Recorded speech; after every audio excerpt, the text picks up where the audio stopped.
প্রিয় বন্ধুরা, এই তো দেখো আমি ফিশ কাটিং সালোয়ার বানিয়েছি এবং একটা কামিজ কাটিং করেছি টুকরো কাপড় দিয়ে। তো পুরো ড্রেসটা তৈরি করেছি, তোমাদের সাথে কাটিং ভিডিও শেয়ার করতে চলে আসলাম। স্ক্রিপ্ট না করে পুরো ভিডিওটা দেখো, কিরকম হয়েছে জানাবা অবশ্যই। আসসালামু আলাইকুম, ইলমা ডেলি ব্লগে আপনাদের সবাইকে স্বাগতম। আশা করি আপনারা যে যেখান থেকে আমার ভিডিওটা দেখতেছেন সবাই ভালো আছেন, সুস্থ আছেন। এই তো আমি আপনাদের মাঝে নিয়ে আসলাম কিছু জামার টুকরো কাপড় দেখিয়ে দিচ্ছি শুরুতেই, এবং কিছু লেস। এই টুকরো টুকরো কাপড়গুলো আমি একটা মেলা থেকে কিনে এনেছি। তো ভাবলাম এগুলো সব মিলিয়ে আমি একটা সুন্দর আকর্ষণীয় ড্রেস তৈরি করতে পারবো। তো তার জন্য যেই কাজ সেই কথা, বসে পড়লাম সেলাই এবং কাটিং করার জন্য। তো শুরুতেই আমি কাটিং করার জন্য বসে পড়লাম। প্রথমে আমি আপনাদের টুকরো কাপড়গুলো এক এক করে দেখিয়ে দিলাম। তো এই টুকরোগুলো দিয়ে আমি ফিশ কাটিং সালোয়ারও কাটিং করব।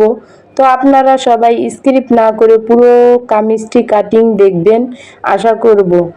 এই তো শুরুতে আমি কাপড়গুলো 4 পাট করে ভাঁজ করে নিয়েছি।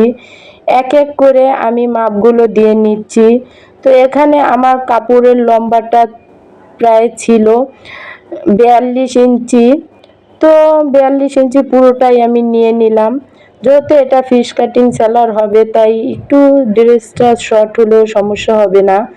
তো প্রথমে আমি গলা এবং কাঁধের জন্য নিয়ে নিলাম 7 ইঞ্চি, আরমোলের জন্য 7 ইঞ্চি নিলাম। দেন আমি বডির মাপগুলো এক এক করে দিয়ে দিচ্ছি, তোমরা দেখলে বুঝতে পারবা। বডি হবে 40 ইঞ্চি, 40 ইঞ্চি বডির জন্য এই কামিজটি কাটিং করতেছি। তো জামাটার ঘের আমি 14 ইঞ্চি নিয়ে নিলাম। এই তো আমি এক এক করে বডি এবং কামিজের সেলাই করার জন্য বাতি দাগগুলো দিয়ে নিচ্ছি। এখানে আমার বাতি কাপড়গুলো রাখা হবে। তো স্কেলের সাহায্যে আমি প্রত্যেক কয়টা দাগ আমি সুন্দরভাবে দিয়ে নিচ্ছি, এবং এই দাগগুলো আমি স্কেলের সাহায্যে দেওয়া কমপ্লিট করে নিলাম।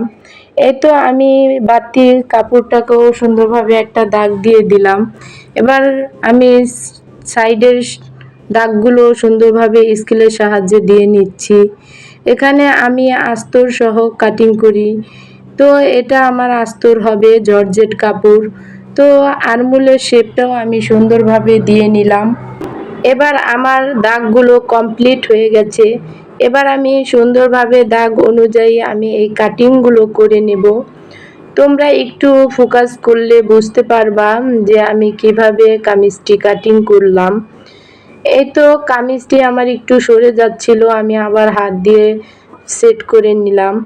আমি অবশ্য এটাকে পিন আপ করে নিতে পারতাম কিন্তু নেইনি। তো এই কারণে একটু সরে যাচ্ছিল। তা আমার অতটাও সমস্যা হয়নি, কাটিং করতে করতে একটু অভিজ্ঞতা হয়ে গেছে। এই তো দেখো আমার কামিজটি কাটিং হয়ে গেছে, এবং সাইডে যে কাপড়গুলো বাড়তি ছিল ওই কাপড় দিয়ে আমি হাতা বের করে নিয়েছি। কাপড়টাকে সুন্দর করে 4 পাট করে আমি ভাঁজ করে নিয়ে হাতের সাহায্যে, এই তো আমি লম্বা দেখলাম কত আছে, লম্বা 16 ইঞ্চি আছে। দেন আমি আবার 3 ইঞ্চি এখানে আরমোলের ডাউন দিয়ে নেব। এবার সুন্দরভাবে একটি শেপ দিয়ে নিচ্ছি আমি। এই স্কেলের সাহায্যে দেইনি এই দাগটা, হাতেই চক দিয়ে সুন্দরভাবে একটা রাউন্ড শেপ দিয়ে নিলাম। এরপরে আমার হাতার মুহুরিতে একটু জয়েন দিতে হবে। তো হাতার মুখটা আমি একটু জয়েন দেওয়ার জন্য কাপড় নিয়ে নিলাম। তো এখানে আমি কিছুটা এর লেস ব্যবহার করে দেন আমি হাতাটাকে জয়েন দেব যাতে বোঝা না যায়।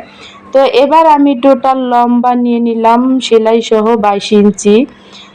তো 22 ইঞ্চি লম্বা নিয়ে নিলাম, এটা আমার টোটাল সেলাই সহ নিয়েছি। আর হাতার মুখ হবে আমার 6.5 ইঞ্চি। তো 6.5 ইঞ্চি আর 1 ইঞ্চি নিলাম সেলাইয়ের জন্য, 7.5 ইঞ্চি। দেন এবার আমি এই হাতাটাকে স্কেলের সাহায্যে একটা রাউন্ড শেপ দিয়ে নেব। রাউন্ড শেপ দেওয়া হয়ে গেছে, এই তো দেখো আমার কি সুন্দর করে দিয়ে নিলাম।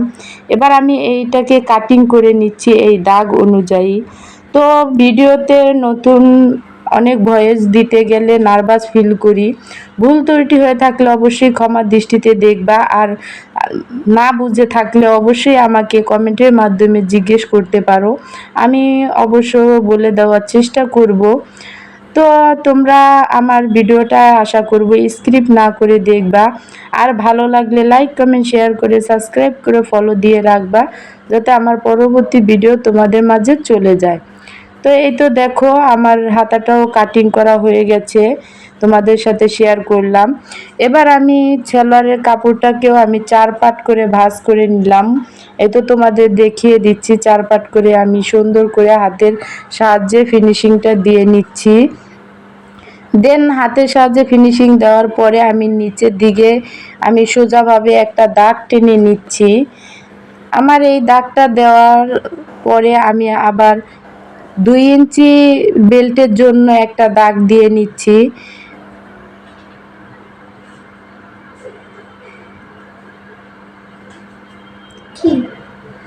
দেন এবার আমি কোমরের মাপটা আমি নিয়ে নিলাম। তো আপনাদের কোমরে যা আসবে সেই অনুযায়ী মাপটা নিয়ে নেবেন। এই তো আমি এবার লম্বার মাপটা নিয়ে নিচ্ছি। লম্বা আমার 38 ইঞ্চি হবে, আর 2 ইঞ্চি আমি এক্সট্রা নিলাম। তো এই তো 38 ইঞ্চিতে একটা দাগ এবং আরও 2 ইঞ্চি বাড়তি নিলাম, ওখানেও একটা দাগ, 2টা দাগ দিয়ে আমি এই শেপটা দিয়ে নিচ্ছি। এই তো আমার দাগ দুটো দেওয়া হয়ে গেছে। এবার আমি হাইয়ের মাপটা নিয়ে নিলাম, হাই আমার 14 ইঞ্চিতে নিয়ে নিলাম। দেন হাইয়ের দাগটাও আমি সুন্দরভাবে স্কেলের সাহায্যে দিয়ে নিলাম। এবার আমি পায়ের মুখটা আমি শেপটা দিয়ে নিচ্ছি। তো মাঝামাঝি আমি একটা দাগ দিয়ে নিলাম চিহ্ন। দেন এবার আমি 3 ইঞ্চি 3 ইঞ্চি করে এই সাইডে 3 ইঞ্চি বা ওই সাইডে 3 ইঞ্চি, দেন 6 ইঞ্চিতে একটা দাগ দিয়ে আমি 1 ইঞ্চি সেলাইয়ের জন্য দাগ দিলাম। এবার আমি স্কেলের সাহায্যে এই হাইয়ের অংশ থেকে আমি পুরোটা দাগ দিয়ে নিলাম। এভাবে আমার ফিস কাটিং সালোয়ারটা কাটিং করলে একদম পারফেক্ট হবে। এই তো দেখো আমি প্যান কাটিং সালোয়ার যেভাবে কাটিং করি ঠিক সেভাবেই আমি এই সালোয়ারটা কাটিং করতেছি। দেন এবার আবার আমি স্কেলের সাহায্যে হাইয়ের মাপটা আবার একটু দিয়ে দেন আমি একটু শেপটা রাউন্ড করে দেব। এবার এই তো দেখো আমি আবার মাপটা তোমাদের ভালোভাবে বুঝিয়ে দিচ্ছি। একটু ভুল হয়েছিল, তো ওই ভুলটা আবার আমি একটু সংশোধন করে নিলাম।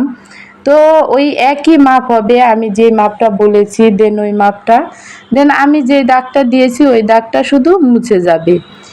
এই তো দেখো আমি কিভাবে স্কেলের সাহায্যে এই দাগগুলো দিচ্ছি। তো এখান থেকে আবার আমি 3 ইঞ্চিতে আবার একটু দাগ বাড়তি দিয়ে দেব, দোনো সাইডে 3 ইঞ্চি 3 ইঞ্চি করে দাগ দেব।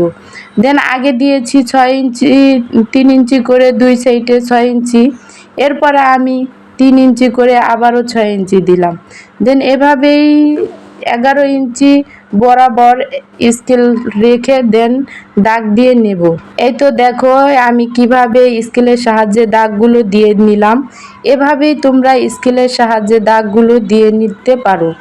আর না বুঝে থাকলে অবশ্য আমাকে জানাবা, আমি তোমাদের আবারও চেষ্টা করব অন্য একটা ভিডিওর মাধ্যমে তোমাদের বুঝিয়ে দেওয়ার জন্য। তো প্রথম দাগটা আমার একটু ভুল হয়েছিল, ভুল বলতে আমি একটু বাড়তি কাপড়টা রাখিনি। দেন এবার আমি এই কাপড়টাকে রাউন্ড শেপটা যাতে সুন্দরভাবে আসে সেই জন্য আমি আবারও দাগ দিয়ে নিয়েছি। আমি তোমাদের বোঝার সুবিধার্থে লিখে দিব, তোমরা একটু ফলো করলেই লেখাটা দেখতে পাবে। তো এই তো আমি এবার দাগ অনুযায়ী কাটিংগুলো করে নিচ্ছি। প্রত্যেকটা দাগ অনুযায়ী আমি স্টেপ বাই স্টেপ কাটিংটা করে নেব। তোমরাও এভাবে ঘরে বসে যে কোনো ড্রেস কাটিং করে ফেলতে পারো। দেখো আমি এই ফিশ কাটিং সালোয়ারটা বানাচ্ছি, তো আমারই জন্য বানাচ্ছি। তো দেখো কত সুন্দরভাবে আমার এই ফিশ কাটিং সালোয়ারটা কাটিং করা শুরু করে দিয়েছি। যেই দাগ দিয়েছি এই দাগ অনুযায়ী কাটিং করে নিলাম। তো তোমরা সবাই আমার ভিডিওগুলো শেয়ার করে দিবা একটু, তাহলে আমার একটু উপকার হবে। তোমরা অবশ্যই আমার পাশে থাকবা এবং আমাকে সাপোর্ট করবা। তোমাদের ভালোবাসা নিয়ে এগিয়ে যেতে চাই, আর তোমরা অবশ্যই আমাকে ভালোবাসা দিবা। এ তো দেখো আমি এই যে সাইডের কাপড়গুলো কাটিং করে নিলাম। এবার আমি তোমাদের পুরো সালোয়ারটা তোমাদের দেখিয়ে দিচ্ছি। এই তো দেখো আমার কাটিং করা শেষ। দেখো কত সুন্দর কাটিংটা হয়েছে। এভাবে আমি এবার সেলাই করে নিয়েছি। তো সেলাই ভিডিওটা তোমাদের সাথে আমি শেয়ার করিনি। এই তো দেখো আমার পুরো ড্রেসটা কমপ্লিট করেছি, তারপরে তোমাদের মাঝে শেয়ার করতে চলে আসলাম। দেখো কিভাবে আমি টুকরো দিয়ে লেস বসিয়ে একটা ড্রেস তৈরি করে ফেললাম। আজকের ভিডিওটা এই পর্যন্তই তোমাদের সাথে শেয়ার করলাম, আর তোমরা জানাতে ভুলবা না আমার ড্রেসটা তৈরি করা কিরম হয়েছে। সবাই ভালো থাকবা, সুস্থ থাকবা, আল্লাহ হাফেজ।